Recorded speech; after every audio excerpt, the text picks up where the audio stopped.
María Corina Machado, Premio Nobel de la Paz. Muy bien. Muy bien. Muy bien. Muy bien. Un premio que me parece que ya había hecho méritos para ganarlo el año pasado. De hecho, había habido una campaña para que se lo dieran el año pasado. Termina siendo un activista de derechos humanos y sobre todo derechos en contra de las armas nucleares japonés. Y este es el mensaje con el cual hace un ratito daba a conocer el comité noruego, que decidió otorgar el Premio Nobel 2025 de la Paz a María Corina Machado por su incansable labor en la promoción de los derechos democráticos. A ver, María Corina Machado, de 58 años, lo que ha hecho en términos de resistencia a la dictadura más brutal y atroz que tiene el continente americano es impresionante. Después, a vos, muchos dicen, no, porque no me gusta, porque es muy extremista en alguna de sus posiciones. Logró dejar a la vista la dictadura de Maduro. Es decir, hoy ya nadie puede dudar que robó la elección. Tayana tiene sus dudas, ¿eh? Bueno, está bien, pero son los cómplices. Es otro intelectual importante.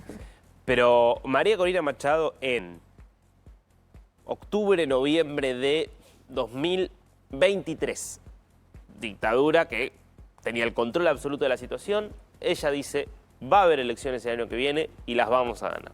Y empieza a recorrer Venezuela, le pinchaban las gomas de los autos, le disparaban, a cada acto que iba tomaban sanciones contra los proveedores, por ejemplo, de los vehículos, de los andamios para montar los escenarios, de los hoteles donde ella se hospedaba, y ella iba igual, a caballo, en lancha, en bote, iba, y se iba juntando gente, terminó armando un movimiento social impresionante que le hace imposible al régimen, la inhabilita a ella, inhabilita a la segunda candidata que ella había puesto, que era Corina Lloris, pero era tal la presión que dijeron, bueno, vamos a poner a este candidato que no lo conoce nadie, que es Edmundo González Urrutia, y que era el candidato que impulsaba a ella, y es el candidato que termina ganando la elección, como lo probaron las propias actas que presenta la oposición, nunca presentó actas el oficialismo, y que después de eso, la verdad es que cuando muchos se fueron,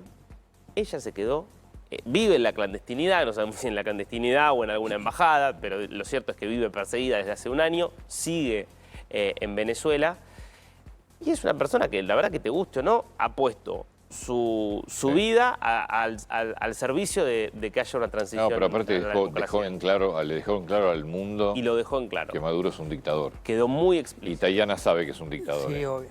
Lo sabe, lo que pasa es que los mata la mentira. Elige defenderlo. Esto es un golpe al régimen importante, ¿eh?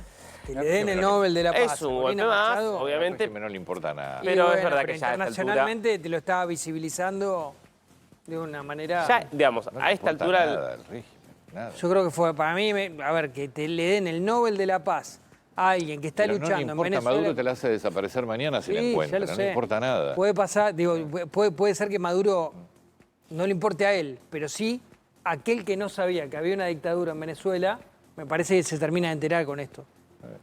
Yo creo que ya se enteró. Si no se enteró, digo, sí, como Digo, Tayana. a nivel mundial, digo. Yo creo que hubiera sido más... El impacto del año pasado, por ahí, que todavía estaba muy candente la situación, iba a ser mayor. Me parece que hoy ya está todo bastante jugado en Venezuela. Me parece que ahora va a depender más de la dinámica de Estados Unidos, régimen, digamos, no hay mucha otra vuelta. Pero me parece que es un... Así como, visto, después lo traíamos a colación, porque hoy justamente sabíamos que se iba a conocer esta decisión, estaba toda la expectativa de si se lo daban a Trump o no, después de toda la cosa de Trump. Que me parece que Trump, en todo caso, porque además todo el acuerdo, por ejemplo, este acuerdo se conoce, el acuerdo de Israel jamás se conoce una vez que ya estaba resuelta la votación. Pero si uno ve los antecedentes... No, pero aparte tenés que esperar que avance, que liberen rehenes. Esto va a ser el año que viene. Por supuesto. Sí es que se lo dan, porque hay sesgos bastante claros. Yo sí su Balón de Oro, Donald. Lo cierto es que si vos ves los antecedentes del Premio Nobel de la Paz, tanta gente sin ningún tipo de mérito ganó el Premio Nobel de la Paz. María Corina Machado, que hizo mérito por la paz en su país, me parece que no hay discusión. Finalmente, en efecto, en vigor el cese del fuego entre Israel y el grupo terrorista Hamás, el cese del fuego por el cual ya Israel replegó las posiciones de las fuerzas de defensa hacia atrás, hacia la línea pactada por Donald Trump, y empieza a regir el plazo de 72 horas en el cual el grupo terrorista Hamás tendrá que liberar a los 48 rehenes que tienen en su poder, los 20 vivos, los 28 que están muertos. Trump había dicho entre lunes y martes, lo cierto es que este plazo de 72 horas vencería el lunes al mediodía. Esto fue confirmado primero por Hamás. Así lo decía el jefe hoy político de Hamás y principal negociador, Khalil al-Hayya, que hablaba de la terminación del conflicto. Escuchad. Announced that we have reached a deal for ceasefire to put an end to the aggression and also to proceed to a permanent ceasefire and the withdrawal of the army and to allow the aid to enter to Gaza and to open the Rafah crossing from both sides. Cese del fuego definitivo. Esta es la palabra que marca que la guerra termina ahora. ¿Podrá volver a haber conflictos y algunos enfrentamientos aislados? Sí, pero no una guerra como tuvimos en los últimos 2 años. Por la madrugada, el gabinete de Benjamin Netanyahu, el primer ministro israelí, aprueba también el acuerdo que implica que ahora ingrese este cese del fuego en vigor. Casi todos los ministros lo aprobaron, salvo los de extrema derecha. Así lo anunciaba el primer ministro israelí, rodeado por los 2 enviados de Trump. De un lado, Steve Witkoff, del otro lado, su yerno, Jared Kushner. Escuchalo. We're at a momentous development in the last 2 years. We fought during these 2 years to achieve our war aims, and a central one of these war aims is to return the hostages, all of the hostages, the living and the dead. And we're about to achieve that goal. We couldn't have achieved it without the extraordinary help of President Trump and his team, Steve Witkoff and Jared Kushner. They worked tirelessly with Ron and his team, our team. That and the courage of our soldiers who entered Gaza and the combined military and diplomatic pressure that isolated Hamas, I think, has brought us to this point. I want to personally thank both of you, Steve, Jared. Un desenlace que creo que hace algunas semanas no esperaba nadie, que pudiéramos estar hablando literalmente de la totalidad de los rehenes liberados y de una guerra que llega a su fin. Eso sí, fases siguientes del acuerdo, que jamás entregue todas sus armas y se retire de la Franja de Gaza, eso me parece que para eso falta bastante y hay bastante menos optimismo. Diarios, vieron que no estaban los diarios, pasó en la madrugada. Sí, 2 noticias, diría 3 noticias internacionales importantísimas de última hora que se produjeron entre la madrugada y ahora. La primera tiene que ver con esto.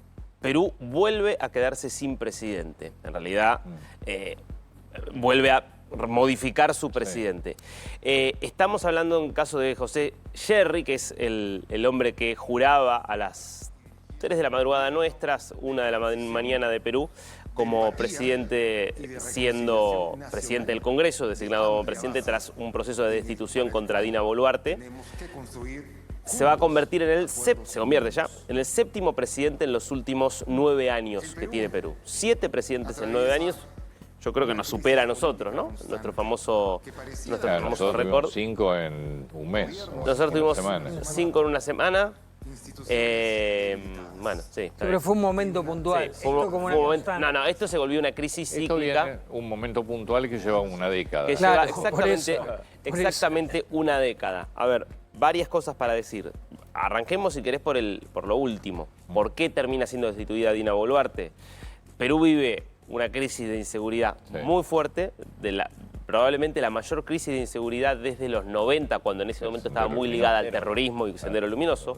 Parte de las razones por las cuales Alberto Fujimori puede cerrar el Parlamento, dar un autogolpe y después ir a elecciones y ser electo, es decir, después de haber hecho un golpe, tener la convalidación ciudadana, tiene que ver con que el tipo estabilizó la economía y cometiendo violaciones a los derechos humanos y muchas cosas para recalcar, derrotó el terrorismo. Lo que viene pasando desde hace 5 años sobre todo es un aumento del crimen organizado muy fuerte, con violencia que está generando, por ejemplo, que cualquier comerciante hoy del área metropolitana de Lima pueda ser blanco de extorsión, pero digamos, así como algo casi cotidiano, extorsión básicamente, que es o me pagás la famosa vacuna o te destruyo local o te mato.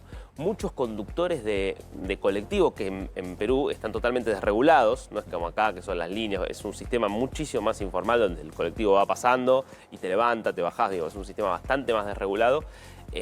Han realizado muchas protestas en el último año porque a varios los mataron precisamente por negarse a pagar básicamente la extorsión que le piden los grupos criminales, muchos de ellos ligados al Tren de Aragua, grupos venezolanos. Acá Perú recibió una aluvión muy importante de inmigración venezolana, muchos obviamente muy trabajadores y otros eran criminales que eran criminales en Venezuela y pasan a ser criminales en otros países.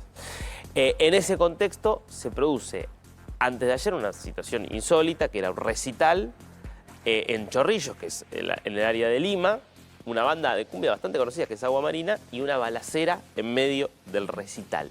Un grupo que también venía denunciando que le venían pidiendo dinero para dejarlos actuar. Aparentemente se habían negado en determinado momento a pagar eso y la balacera, la imagen está registrada, está por ahí, la tenemos, pero en ese contexto 5 personas terminan heridas, 4 de los músicos terminan heridos por esa balacera y eso es como que termina, yo te diría, de inclinar definitivamente la balanza de la opinión pública en contra de Boluarte, que además venía teniendo una gran cantidad de escándalos de corrupción en el lomo. Pero dicen la destituyen inhabilidad moral permanente. Bueno, es que el argumento, vos sabés que es muy particular, es un juicio, no es un juicio político como estamos acostumbrados, digamos, por ejemplo, lo hemos visto en Brasil, donde o en Estados Unidos, un impeachment donde, bueno, hay un proceso, tiene que apuntarse un delito, la persona tiene derecho a defenderse. No, acá es una votación express. ¿Por qué? Porque el argumento es una trampita, que es incapacidad. La Constitución peruana dice, vos podés destituir un presidente de forma express si el presidente no está en condiciones físicas o morales, pero morales se refiere más a lo psíquico de ejercer la presidencia. Lo aplicaron con Fujimori cuando Fujimori se escapó a Japón. Ahora, lo que hicieron es empezar a aplicar la inhabilidad moral argumentando que la corrupción es una inhabilidad moral. Entonces, claro, en una votación consiguen una mayoría de 2/3 y te destituyen. Es insostenible. Absolutamente insostenible. No quiero defender ni a Boluarte ni a todo el resto de los Es una delincuente, Boluarte. Ni a todo el resto de los presidentes que sacaron, pero la verdad es un sistema insostenible. Es un sistema donde el Congreso tiene el poder absoluto. ¿Por qué? Porque básicamente el Congreso decide qué presidente puede sobrevivir y qué presidente no. Y Boluarte, que era la presidenta con más rechazo... Claro, igual nunca podría haber sido presidenta tampoco. Probablemente, sí, de hablar. Boluarte era titular de un registro civil, una funcionaria, digamos, administrativa de bajísimo escalafón.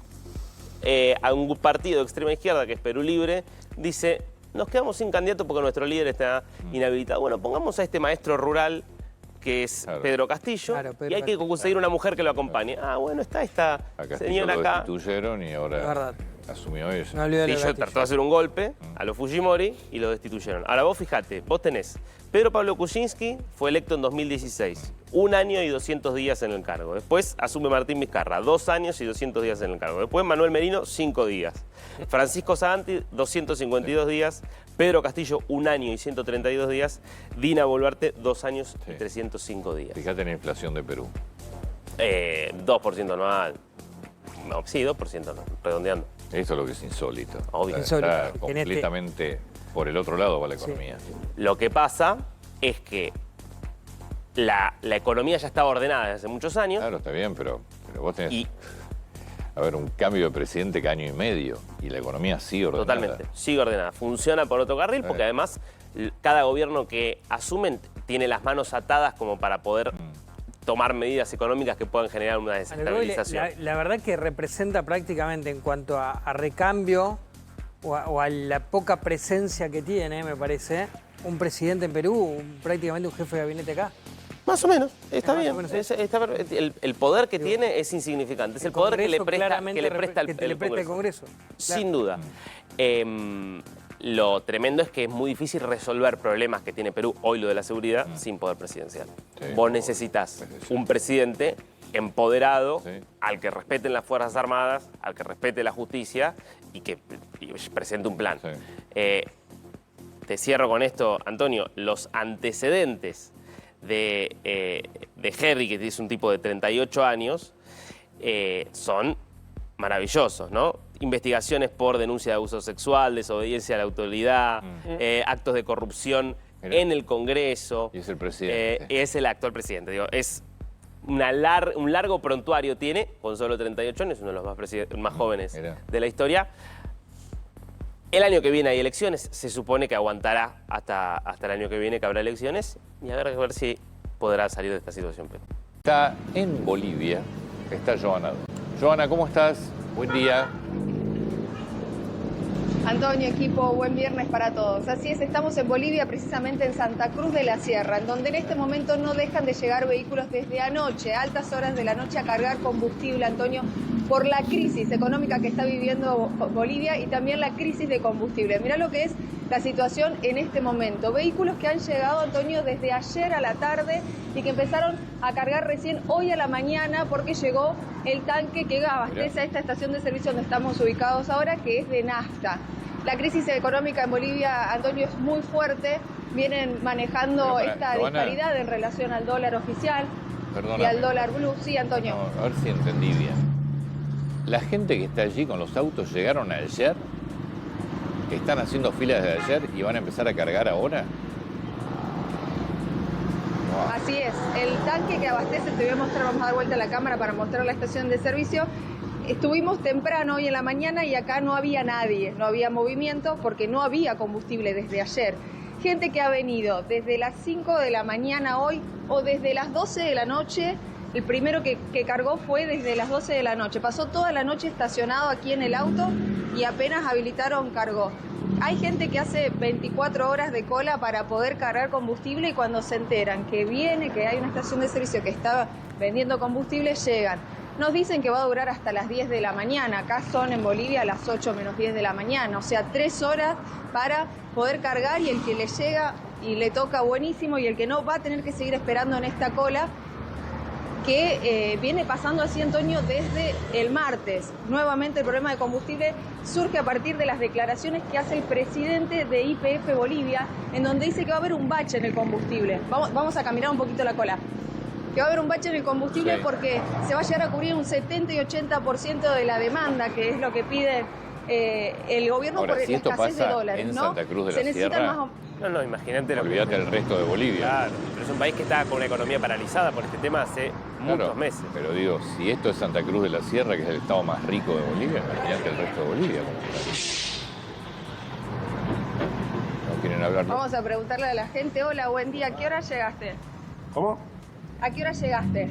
Justo de las 6 estoy haciendo cola. Ya son las 8, ¿no? Desde las 6. ¿Cómo es la situación acá en Bolivia con el combustible? Grave, pues, ¿no? Sí, y con la señal también es grave. Sí. Estás hablando, Antonio, de un país que está absolutamente paralizado y te muestra lo que es el populismo. En algún momento el populismo se agota. En algún momento se agota. A veces dura más, a veces dura menos. Sí, el problema es que en el periodo populista hasta que se agota vas destruyendo absolutamente todo. Que es lo que pasó en Bolivia. Bolivia tenía una Bolivia, reserva... Venezuela, Argentina. Por eso digo, cambian los plazos. En algunos casos es mucho más abrupto, más rápido, en otros casos dura más, también porque la administración no fue siempre la misma. Ahora, hay un esquema claro en Bolivia durante todo el tiempo de Evo Morales, hubo mucho gas natural, pozos con muchos yacimientos con mucha gran cantidad de gas natural, precios muy buenos internacionales, y con eso decidiste hacer política, sin pensar en el futuro, sin pensar en utilizar esos recursos extraordinarios que tuvo durante muchos años para hacer inversiones, para generar fuentes alternativas de energía, para explorar nuevos pozos petroleros. No, te dedicaste de hecho a desincentivar en muchos sentidos la inversión privada. Bueno, se agotaron los pozos de gas y esta es la situación actual de la que yo no le encuentro salida a Bolivia, ¿eh? Porque encima con una situación política donde vos tenés un sector del país con un tipo como Evo Morales que tiene un poder paralelo. Hay elecciones el domingo que viene. 19. El 19, o sea, es una semana antes que las elecciones acá en la Argentina. La única encuesta oficial que salió marca sorpresivamente para mí a Jorge Tuto Quiroga, que es el candidato de la derecha más tradicional boliviana, arriba 7 puntos de Rodrigo Paz, que es quien había sorpresivamente también en su momento salido primero en la primera vuelta. Un Rodrigo Paz que claramente es un opositor, pero que marcaría una línea un poco más continuista respecto de lo que fueron los gobiernos del MAS. Y de hecho, Evo Morales llamó a votar por Rodrigo Paz en la segunda vuelta. Me parece que para los dos va a ser difícil. Ahora, a Quiroga, que es un tipo que viene con una mentalidad más liberal, más tradicional, yo creo que le van a hacer la vida imposible, imposible. No sé realmente cómo, porque aparte es un país que necesita hacer reformas Sí, muy la vida serias. imposible, todo bárbaro. ¿Qué van a seguir así? Porque lo que puede tener de bueno Quiroga es que va a llegar en un país que está agotado. Entonces, contra eso, capaz que tenga la posibilidad de que la gente Va a haber un banque. sector de la población que lo va a apoyar seguramente y que es consciente de que va a haber que hacer sacrificios para volver a generar competitividad de mínima para que haya energía y generar condiciones de inversión, que es lo que necesita hoy Bolivia para, por lo menos en materia energética. Ahora, insisto, vos tenés un tipo que es un líder de, ¿cuánto tiene? 20, 30%. Evo Morales, que hoy está prófugo de la justicia, acusado de abuso, estupro, de un montón de cosas, y el tipo vive en su búnker sin ningún problema. Además es una decisión política no buscarlo. Pero O sea, claramente. no detenerlo. Y entonces, Quiroga, si lo va a buscar, Evo Morales te paraliza. No sé si te paraliza el país entero, la mitad del país sí. Bueno.